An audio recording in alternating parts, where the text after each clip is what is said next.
रामपुर नाम का एक छोटा सा शहर था जहाँ की गलियां दिन में चहल पहल से भरी रहती थीं, लेकिन रात को एक अजीब सी सन्नाटा ओढ़ लेती थीं।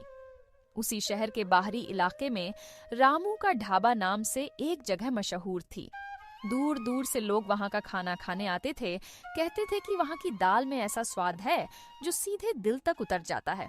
रामू एक मेहनती इंसान था, पर अब मेहनत के साथ उसमें अहंकार भी घर कर चुका था।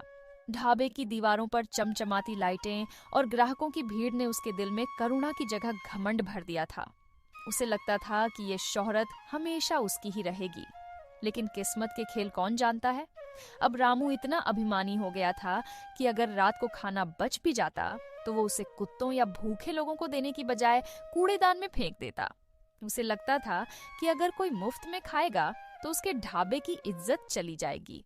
एक ठंडी सर्दी की रात थी। आसमान में बादल थे और हवा में धुआं और धुंध का अजीब मिश्रण था। सड़क पर एक भिखारी धीरे धीरे चलता हुआ उस ढाबे की तरफ बढ़ रहा था। उसका शरीर कमजोर, हड्डियां उभरी हुई, आंखें गड्ढों में धंसी हुई और चेहरा ऐसा जैसे जिंदगी ने उसके साथ कोई दया नहीं की। वह ढाबे के पास पहुंचा जहां ग्राहक अपने भोजन का आनंद ले रहे थे। खाना परोसा जा रहा था। तवे पर छन्न से आवाज आ रही थी। घी की खुशबू पूरे वातावरण में घुली हुई थी। भिखारी ने कांपती आवाज में कहा, बाबूजी, कुछ बचा खुचा दे दो, कई दिनों से कुछ नहीं खाया। रामू उस समय पैसों की गिनती में व्यस्त था। उसने सिर उठाया और उसे ऊपर से नीचे तक देखा, फिर घृणा भरे स्वर में बोला, चल हट यहाँ से, बदबू मारता है तू। पता नहीं कहाँ कहाँ से आ जाते हैं, मूड खराब कर दिया। भूख लगी है मालिक, बस एक रोटी दे दो।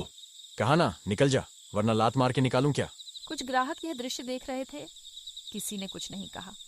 भिखारी धीरे धीरे वहां से चला गया। उसकी आंखों में आंसू थे। कुछ कदम दूर जाकर वह सड़क किनारे बैठ गया।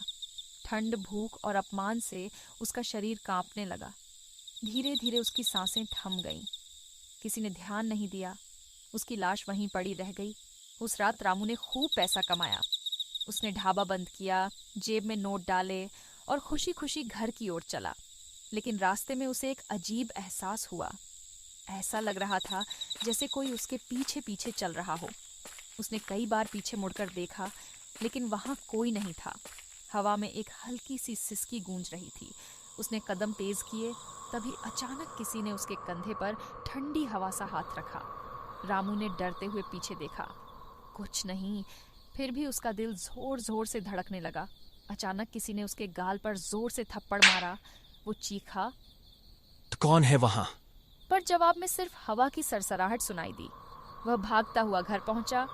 घर पहुंचकर उसने दरवाजा बंद किया, हांफते हुए पानी पिया। उसकी पत्नी ने पूछा, क्या हुआ जी, ऐसे क्यों घबरा रहे हैं? कुछ नहीं, शायद थक गया हूँ। उसने आराम से खाना मांगा। पत्नी रसोई से थाली लेकर आई, पर जैसे ही उसने टेबल पर रखी, रामू को लगा किसी ने उसके पीछे से जोर से धक्का दिया। उसकी पत्नी का संतुलन बिगड़ा, थाली जमीन पर गिर गई और खाना बिखर गया। पत्नी बोली, अरे ये क्या किया आपने? मैंने कुछ नहीं किया, किसी ने मुझे धक्का दिया। दोनों एक दूसरे को देखने लगे। अगली सुबह ढाबे पर फिर भीड़ लगी थी। एक ग्राहक आया और बोला, रामू भाई, कल का परांठा बड़ा मजेदार था, आज भी वही बना दो। ओए जल्दी परांठा बना। पर जैसे ही खाना ग्राहक की थाली में आया, वह हैरान रह गया। थाली अपने आप हिलने लगी और खाना धीरे धीरे गायब हो गया, जैसे किसी ने अदृश्य हाथों से उठा लिया हो। ग्राहक चिल्लाया, ये क्या हो रहा है, यहाँ भूत है।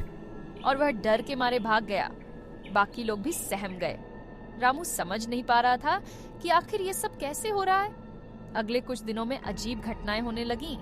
कभी पानी का गिलास अपने आप गिर जाता, कभी तवा खुद ही हिलने लगता, कभी रात में ढाबे से हंसी और सिसकियों की आवाज आती। लोग अब ढाबे में आना बंद कर रहे थे। धीरे धीरे उसकी कमाई घटने लगी। एक रात उसने गल्ला खोला तो देखा नोटों की जगह एक फटी पुरानी झोली रखी थी। उसने झोली उठाई तो अंदर से किसी की कराह सुनाई दी। बहुत भूख लगी है। और साथ ही झोली से धुआं सा उठा जो धीरे धीरे एक चेहरे का आकार लेने लगा। ना नहीं, तू तो मर गया था। वह जमीन पर गिर पड़ा। अगले दिन उसके नौकर ने डरते हुए कहा, मालिक, ये सब उसी भिखारी की आत्मा कर रही है जिसे आपने उस दिन भगाया था। लोग कहते हैं वो भूख से मर गया था। मैंने गलती की, बहुत बड़ी गलती। उसी रात उसने ढाबा बंद किया और सीधा जंगल के पास वाले बाबा के आश्रम पहुंचा। बाबा ने शांत स्वर में पूछा, क्यों आए हो पुत्र? बाबा, मुझसे बहुत पाप हो गया है। एक भिखारी को मैंने रोटी नहीं दी और वह भूख से मर गया। अब उसकी आत्मा मेरा पीछा नहीं छोड़ रही। अब उसकी आत्मा तुझे क्षमा तभी करेगी जब तू उसकी भूख मिटाएगा, लेकिन अब उसकी नहीं, उसके जैसे हर भूखे की। उन्होंने रामू को गंगा जल दिया और कहा, कल ढाबे पर जाओ, वहां जहां उसकी मौत हुई थी वहां ये जल छिड़को और उसके नाम से भोजन बांटो। रामू अगले दिन सुबह सुबह ढाबे पर पहुंचा। वहां हवा भारी थी, सूरज की रोशनी धुंध में दब गई थी। उसने जगह साफ की, गंगा जल छिड़का और ऊंची आवाज में बोला, मुझे माफ कर दे भाई, मैंने तेरी भूख को नहीं समझा। और फिर उसने कई गरीबों को खाना खिलाया। जैसे ही उसने पहला खाना एक बूढ़ी औरत को दिया, ढाबे की दीवारों पर जमी धूल हवा में उड़ गई और ढाबे के अंदर हल्की सी शांति छा गई। उस दिन के बाद ढाबे में कभी कोई अजीब घटना नहीं हुई। रामू ने अपनी जिंदगी बदल दी। अब वो हर दिन कुछ गरीबों को मुफ्त खाना खिलाता और कहता, भूखे का पेट भरना ही सच्ची पूजा है। लोग अब रामू का ढाबा न सिर्फ खाने के लिए बल्कि इंसानियत के लिए भी जानते थे।